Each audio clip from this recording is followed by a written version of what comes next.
বিসমিল্লাহির রহমানির রহিম। আলামিন একাডেমিক কেয়ারের পক্ষ থেকে সকলকে জানাচ্ছি আন্তরিক শুভেচ্ছা ও সালাম। আসসালামু আলাইকুম। আমি মোহাম্মদ আলামিন। আজকে ষষ্ঠ শ্রেণীর বীজগণিত 4.1 ও 4.2 এর দুটি সৃজনশীল ম্যাথ করাবো। যেই সৃজনশীল ম্যাথের বেসিক বেসিক থেকে বুঝাবো। এই দুইটা সৃজনশীল ম্যাথ যারা একদম লেভেল 0 তারা যদি এই দুইটা সৃজনশীল ম্যাথ ভালোভাবে বুঝে তাহলে 4.1 এবং 4.2 সম্পূর্ণই শেষ হবে। চলেন আমরা দুইটা অঙ্ক করি। এক নাম্বার ম্যাথ হচ্ছে a = 3, b = 5, c = 2। কয় প্রশ্ন করছে b কিউব প্লাস c কিউবের মান বের করো। ক তাহলে ক নাম্বারে আমি লিখব যে প্রথমে দেওয়া আছে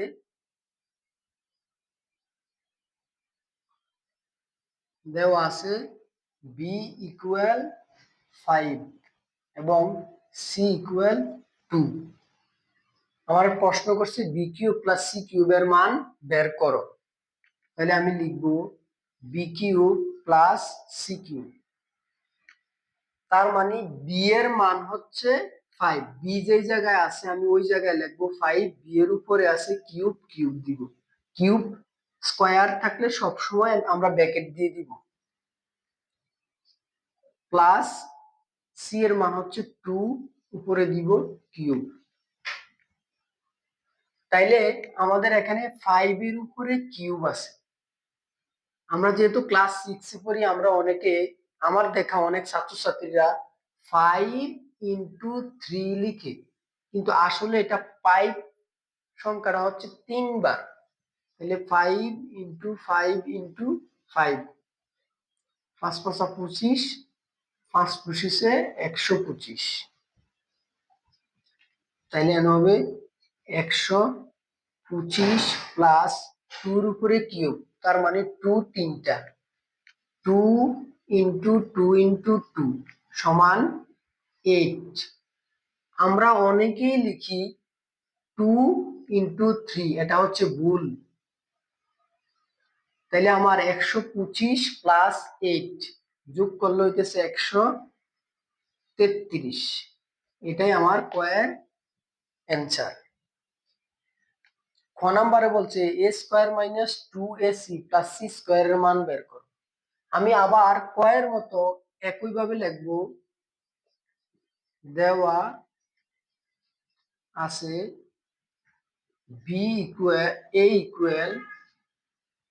a = 3, b = 5, c = 2। আমার মান বার করতে বলছে a² - 2ac + c²। তাহলে আমার a এর মান কি? a এর মান হচ্ছে 3, উপরে কি আছে স্কয়ার, মাইনাস মাইনাস 2 2। এই সংখ্যাগুলা একটা আরেকটার সাথে কোনো যোগ বিয়োগ চিহ্ন নাই, তাইলে আমরা বুঝবো এখানে গুণ আছে। তাহলে দিব গুণ, এর মান হচ্ছে 3 গুণ c এর মান হচ্ছে 2, তারপরে আছে প্লাস c², তার মানে c², c এর মান হচ্ছে 2। তাহলে 3 এর উপরে স্কয়ার, 3 গুণ 2 না, 3 গুণ 3 9, 3 গুণ 3 গুণ 2, 3 3 4 হচ্ছে 3 3 2 হচ্ছে 12, 2 এর উপরে স্কয়ার মানে 4। তাহলে আমার এখানে এগুলা, যেহেতু আমরা ক্লাস 6 স্টুডেন্ট, আমরা এগুলো অনেকেই ভুল করি। এগুলার জন্য আমি একটা টিপস দেই। ধরেন আমার কাছে আছে আর আমি খরচ করছি, তার মানে আমার কাছে আছে মানে প্লাস, আর আমি খরচ করছি মানে মাইনাস। তার মানে আমার কাছে আছে 9 আর 4, তার মানে আমার কাছে মোট আছে 13, আর আমি খরচ করছি 12। খরচ মানে মাইনাস। তাহলে আমার কাছে আছে 13 টাকা, খরচ করছি 12 টাকা, তার মানে আমার কাছে আরো 1 টাকা আছে। তার মানে এখানে অ্যান্সার হবে 1। ঘ নাম্বারে বলছে দেখাও যে a² - b² = a + b * a - b। তাহলে ঘ নাম্বার সমাধানটা হচ্ছে সেম ভাবে আমরা লিখব দেওয়া আছে বি ইকুয়াল 5 এবং সরি এ ইকুয়াল 3 বি ইকুয়াল 5। তাহলে আমার যেহেতু দুই সাইড, তাহলে আমরা এটা হচ্ছে লেফট হ্যান্ড সাইড, এটা হচ্ছে রাইট হ্যান্ড সাইড। আমরা লিখতে পারি বাম পক্ষ সমান এ স্কোয়ার মাইনাস বি স্কোয়ার। তার মানে এর মান হচ্ছে 3 স্কোয়ার আর বি এর মান হচ্ছে 5 হোল স্কোয়ার। তার মানে 9 বিয়োগ 25 ইকুয়াল, তার মানে এটা আমরা ওই বেসিক দিয়ে করতে পারি।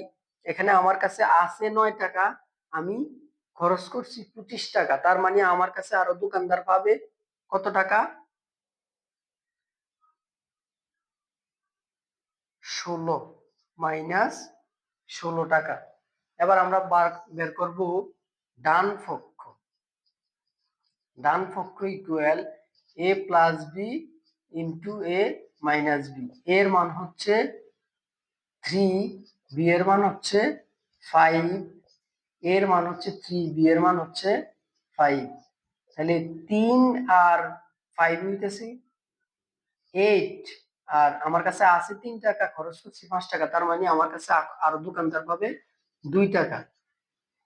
এদিকে সংখ্যার আগে কোনো চিহ্ন নাই, তার মানে এখানে প্লাস আছে, প্লাস মাইনাসে মাইনাস, 8 দুগুণে 16। তাহলে আমার ডান পক্ষ আসছে কত? 16। বাম পক্ষ আর সরি বাম পক্ষ হচ্ছে 16, ডান পক্ষ আসছে 16, তার মানে আমার অঙ্ক ঠিক আছে। অতএব বাম পক্ষ সমান ডান পক্ষ। বিশেষ করে আমার কাছে যারা, আমার কোচিং সেন্টারে যারা আছো, সবাই এই ভিডিওটা দেখবে এবং আমার পাশে থাকবে।